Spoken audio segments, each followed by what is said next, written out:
What's up, everybody? It's Alex from Heavy New York. We are at the Baroness Bar in Queens today, and today we are here with Trevor of Unearth. Thank you so much for being here today, man. Thank you. Yeah, it's going to be an awesome show tonight. You guys, Fit for an Autopsy, The Agony Scene, and Traders. It's going to be a smoldering crater in Greenpoint by the end of the night. Looking forward to it. It's day one of the tour. It was sold out pre-sale, so it's a good start to the tour that we have, a whole month with these guys, and looking forward to it. Yeah, definitely going to be awesome. So your newest record is Extinctions.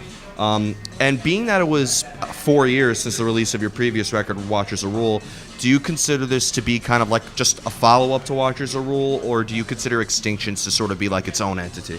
Oh, it's completely different than Watchers a Rule. Watchers a Rule was our most progressive technical record, fastest record, darkest record in our entire catalog. And this record is definitely more peeled back. It's the tempos are a little slower. It's a heavy record. It's tuned down. Vocals more guttural. It's a whole different experience. It's more of a mix of the early days of Unearth, mixed with everything we've done since. Kind of little snippets here and there, and then there's some new territory that we dip into on the record. So I think it's our most versatile record, most dynamic, and it's crushingly heavy, man. So I'm liking the record. Was this like a preconceived idea to make it very diverse, or did it just kind of happen that way? A little bit of both. We wanted to set this record apart from anything we've ever done, and we wanted to create a record that had songs that we could play every song live. Whereas our last record, like I said, it was the most abrasive record we had, and so sometimes those songs didn't translate as well live as some of our previous material did. It got reviewed well. People all said that they liked the record, but live it wasn't what we were looking for. So we took a step back and focused on what are the strongest parts of Unearth that get the best reactions live, and figure out what and why is that. So we wrote songs that we felt would just crush it live, and I think we wrote 24 songs, cut it down to 14 to record, and then we finished with 10 for the record. Wow. And I know any of those 10 songs will do well live. You ever worried that the songs you cropped out are going to be on like a B-side record and just be the biggest hit you guys ever had? Not worried about them, because the songs, the 4 songs that we cut, that we recorded, are not going to disappear. We're not going to do some special edition to charge people more. They'll probably be re-recorded and retooled in a certain way. I mean, there's a reason why they didn't make the record. There might be something, like an element that's missing, but the songs are mostly there. So we might just have to make some small changes to them, and they'll be on something in the future. Maybe it's a soundtrack, maybe it'll be the next record, Then we already have a head start for our next album. So. Yeah. Plus, we have another 10 songs of parts that they were good enough to track for demos. So that means there's parts in there that we can take and make some new songs with. Awesome. This is also the first record to feature Chris, your new bass player, right? Chris O'Toole. Yep. So when he joined the band, did maybe him joining Unearth allow to bring in some newer elements that you didn't have previously with Unearth? Chris is mostly just involved in the live show. The writing has always been done. The riffs are Buzz and Ken, and they piece the songs together with their drum machine, some programs. Send it out to me and Nick for critique on how the song should be structured, and then Nick will put down some different ideas with drums, and then then we bring Chris in, and all of us kind of critique how the song should be finalized. And then the last thing that come in are the vocals, and then I write all the vocal arrangements and the lyrics. Chris does write his own bass lines, and I think he really added to the record with some different style of bass playing than we've ever had before. Which is awesome. It's awesome. Now, what I was always curious about for you kind of, in a way, just led me into the next question. Being the vocalist, do you need to hear music before you come up with lyrics, or has there ever been a time where, like, you came up with a lyrical concept and that determined the outcome of the music?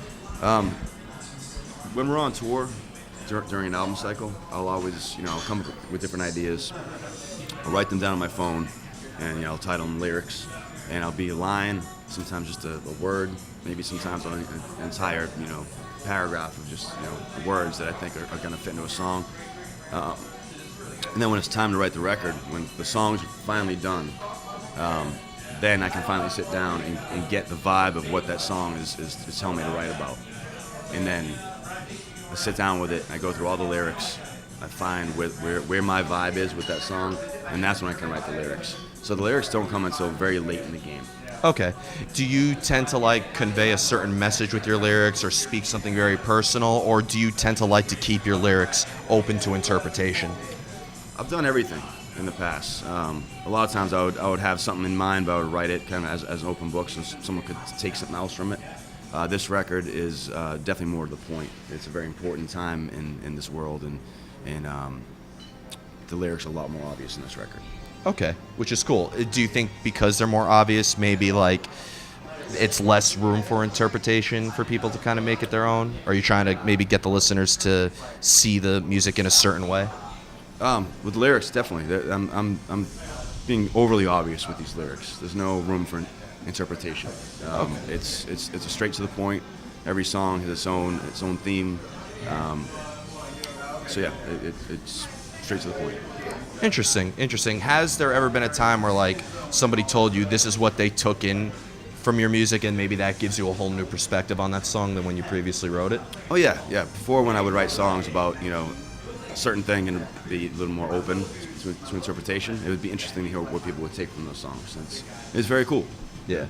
Now, a lot of people, not to pigeonhole you guys by any means, but a lot of people have categorized you in that sort of metalcore style genre, whatever the hell that means on the periodic table of metal subgenres. But like, in your eyes, like, where do you think the idea of metalcore comes from, and what do you think a band has to do to make them metalcore, and how people may have categorized you in that sort of category? To be a real metalcore band, I mean, you don't set out to be metalcore. We write music that we're collectively influenced by. So we all grew up as thrash metal kids that found hardcore, in our early to mid-teens. There's death metal influences in us as well. So it's just a collection of what our influences are. That's all it is. It's not us. We're not out there trying to write, a certain style of music. We just write what we like, and so it comes out. Some songs come out with more hardcore, tones to it. A lot of it has to do with the lyrical approach, though, as well. Punk rock and hardcore are generally about, they usually tackle social issues, and that's what a lot of our lyrics cover as well. And so it's not, we're not singing about dragons and fantasy and stuff like that, which is nothing wrong with that at all. I might write songs about that once in a while, but it's more the mindset of the hardcore band to write about more real life things.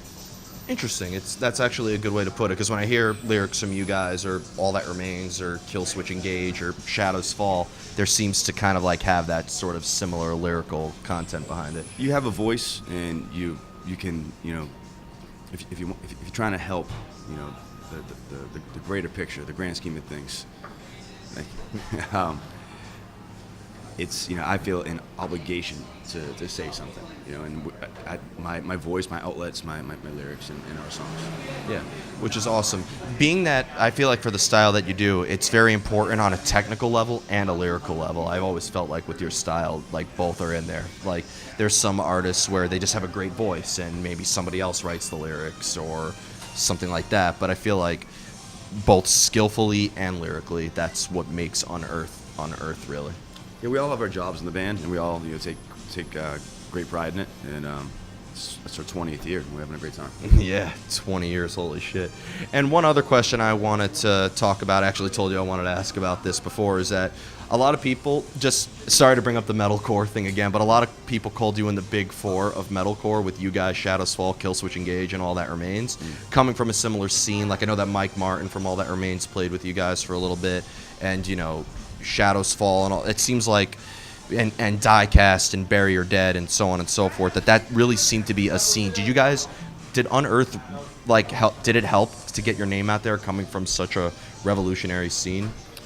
We just all came up together, so we just played shows together, and that's what we know. So like any scene, you're gonna play with bands that are from your area. So we knew the guys from Kill Switch when they're in Aftershock.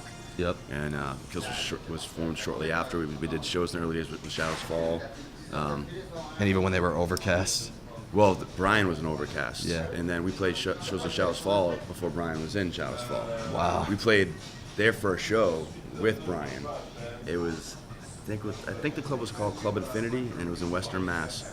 And I want to say that was '99. I could be wrong with the year. Yeah, that was forever ago, man. And yes, we've seen all the bands in their different lineups, and we just came up together. We didn't know that we were part of a boiling sound. The sound that's boiling to the surface. It just was what we were doing. It's what we wanted to hear. It's what we wanted to play, and it took off internationally. And a bunch of those bands are still here today. Some are taking a break, but it was a great time then. It's a great time now. Yeah, they called you guys kind of like the Seattle of that sort of movement in a way. It was a cool time to have our bands all come up together, and then you have bands right after us that were from Mass, like the band like the Red Chord. Yep. Who I think is one of the earlier deathcore bands. Like they really helped, bring in death metal and grind into more of the hardcore scene, and they really blew up. I mean, that band was on Ozfest. They were on Sons Underground, I think. The band was just great. Yeah.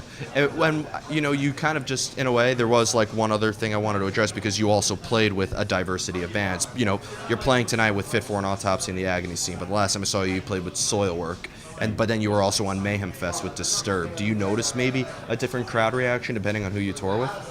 Yeah, I mean, we still put on the same show, but yeah, we'll be with our songs. I mean, there's a lot of crossover with the fans that we can't play in front of. Like you're right, we can't play, an Ozfest crowd. We can't play to a death metal crowd. We can't play a show with Madball and Terror, more of a hardcore crowd. So we can play to all of those audiences, and maybe not everyone there is going to be digging what we're throwing down, but there will be some in there that will, and that's just our brand of music, and we can play in front of a bunch of people that like aggressive, heavy music, and if they enjoy it, then we hope to come back when we play our headlining tour. Awesome. So before we go, I want to thank you so much for your time. Thank you. Yeah, you're doing this tour right now, as we mentioned, with Fit for an Autopsy, the Agony Scene, and Traders. What else could we be expecting from the Extinctions record cycle? Well, this is the first tour in the cycle, and then we'll go home for the holidays after this tour. It's a month long, and then starting probably February, we're going to start touring again. We're planning a tour of Canada, planning Europe. That should be announced pretty soon. Mexico. I know we're planning on going back to Japan, Australia, and we're hoping to go back to South Africa, South America, and Southeast Asia and China again. So we're hoping to hit all these places that we've hit previously, and a few of them are already in the works and confirmed and just waiting to be announced. So Antarctica, you hitting that at all? I think only Metallica's played there. So, I'd like to play there. I'll play the moon. I'll play Mars. You should. Buzz always says we'll play wherever there's electricity. If you are the first band to play on Mars, that'll be the most revolutionary thing in metal. It's a long time to get there. Yep.